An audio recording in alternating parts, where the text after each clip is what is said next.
रसादत्र ततो मास मास मेदः प्रजायते मेदस्यास्तिः ततो मज्जा मज्जायाः शुक्र संभवः। नमस्कार मित्रों, आप सभी का हमारे 90 डेज ब्रह्मचर्य एंड स्पिरिचुअलिटी चैलेंज में स्वागत है।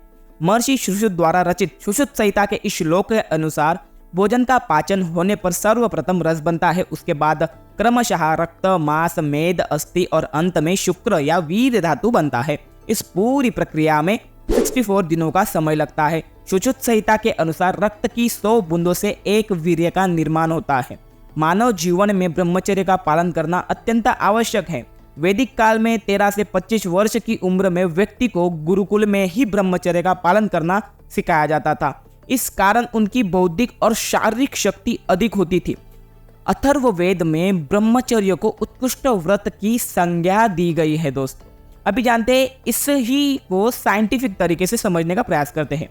पुरुष का शरीर लगातार शुक्राणु जननन, मतलब हम इसे कहते हैं स्पर्मेटोजेनेसिस, इस प्रक्रिया के माध्यम से स्पर्म प्रोड्यूस करता है, लेकिन स्पर्म रिजेनरेशन तुरंत नहीं होता। औसतन एक पुरुष को शुरू से अंत तक नए स्पर्म प्रोड्यूस करने में लगभग 74 दिन लगते हैं।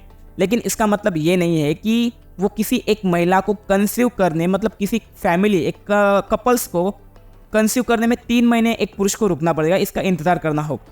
दरअसल पुरुष हर रोज स्पर्म प्रोड्यूस करते हैं और ये प्रक्रिया चलती रहती है। पुरुष के टेस्टिकल्स में स्पर्म का प्रोडक्शन होता है। प्यूबर्टी स्तर पर पहुंचने के बाद प्रत्येक पुरुष हर दिन लाखों स्पर्म सेल प्रोड्यूस कर सकता है। शुक्राणु जननन के एक पूरे साइकिल को पूरा करने में लगभग 74 दिन लगते हैं। इस दौरान स्पर्म प्रोडक्शन के साथ साथ स्पर्म मैच्योर भी होता है। दरअसल टेस्टिकल्स में स्पर्म के बनने में औसतन 50-60 दिन लगते हैं। इसके बाद स्पर्म एपिडिडिमिस में चला जाता है। अभी यह एपिडिडिमिस टिश्यू और रक्त वाहिकाओं से मिलकर बनी एक ट्यूब होती है। एपिडिडिमिस में स्पर्म को पूरी तरह से मैच्योर होने लगभग और 14 दिन का समय लगता है। ऐसे मेंदु 100 या 360 मिलाकर स्पर्म के बाद प्रोडक्शन में लगभग 74 दिन का समय लग सकता है। शुक्राणु जननन के दौरान पुरुष के टेस्टिकल प्रतिदिन कई मिलियन स्पर्म बनाते हैं। एक अनुमान के अनुसार लगभग 1500 प्रति सेकंड।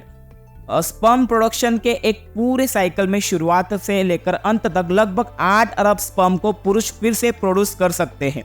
यह बहुत अधिक लग सकता है, लेकिन आपको जानकर होगी दोस्तों कि 1 मिलीमीटर सीमेन में 20 से 300 मिलियन स्पर्म सेल्स होते हैं। एक रिसर्च के अनुसार पुरुष 1 सेकंड में 1500 स्पर्म प्रोड्यूस कर सकते हैं। अगर हम कैलकुलेट करें तो 1 मिनट में पुरुष 90,000 स्पर्म प्रोड्यूस कर सकता है। इस अनुसार 1 घंटे में 54 लाख एंड 24 घंटे में 12 करोड़ 96 लाख स्पर्म प्रोड्यूस कर सकते हैं। वही स्पर्म की क्वालिटी और काउंट उम्र के साथ घटती जाती है। ऐसा इसलिए होता है क्योंकि उम्र बढ़ने के साथ पुरुष के स्पर्म म्यूटेशन अधिक हो सकता है, जिससे स्पर्म प्रोडक्शन में कमी आ सकती है। अगर हम ब्रह्मचर्य का पालन नहीं करते और बहुत ज़्यादा हम वीर्य नाश कर लेते हैं तो हमें बच्चे पैदा करने में बहुत ज़्यादा प्रॉब्लम आ सकती है। हेल्थ और लाइफस्टाइल जैसे अन्य कारक भी स्पर्म प्रोडक्शन व उसकी गुणवत्ता दोनों को प्रभावित कर सकते हैं। वही स्पर्म की क्वालिटी और काउंट उम्र के साथ घटती जाती है। ऐसा इसलिए होता है क्योंकि उम्र बढ़ने के साथ पुरुष के स्पर्म में म्यूटेशन अधिक हो सकता है, जिसमें स्पर्म प्रोडक्शन में कमी आ सकती है। अगर आप ब्रह्मचर्य नहीं करते हो और बहुत ज़्यादा वीर्य नाश भी करते हो तो ये हमें इसकी वजह से भी होता है कि हमारा जो स्पर्म है वो बनना कम होते जाता है और बच्चे पैदा करने में हमें प्रॉब्लम्स आती हैं। हेल्थ और लाइफस्टाइल जैसे अन्य कारक भी स्पर्म प्रोडक्शन व उसकी गुणवत्ता दोनों को प्रभावित कर सकते हैं। लगभग 1% पुरुष और महिला इनफर्टिलिटी का सामना करने वाले 10 या 15% लोगों में से इजैकुलेशन के दौरान स्पर्म नहीं होता। डॉक्टर इस स्थिति को एंजियोस्पर्मिया कहते हैं। कुछ पुरुष थोड़ा भी या फिर बिल्कुल भी स्पर्म प्रोड्यूस ही नहीं करते हैं। यह अक्सर टेस्टिकल्स या फिर एंड्रोक्राइन सिस्टम से जुड़ी समस्या के कारण होता है। शुरू से अंत तक पुरुष शरीर को नए स्पर्म सेल के प्रोडक्शन में औसतन 74 दिन लगते हैं। स्पर्म के प्रोडक्शन और मैच्योरेशन की पूरी प्रक्रिया को शुक्राणु जननन कहा जाता है। वही औसतन पुरुष 24 घंटे में 12 करोड़ 96 लाख स्पर्म प्रोड्यूस कर सकता है।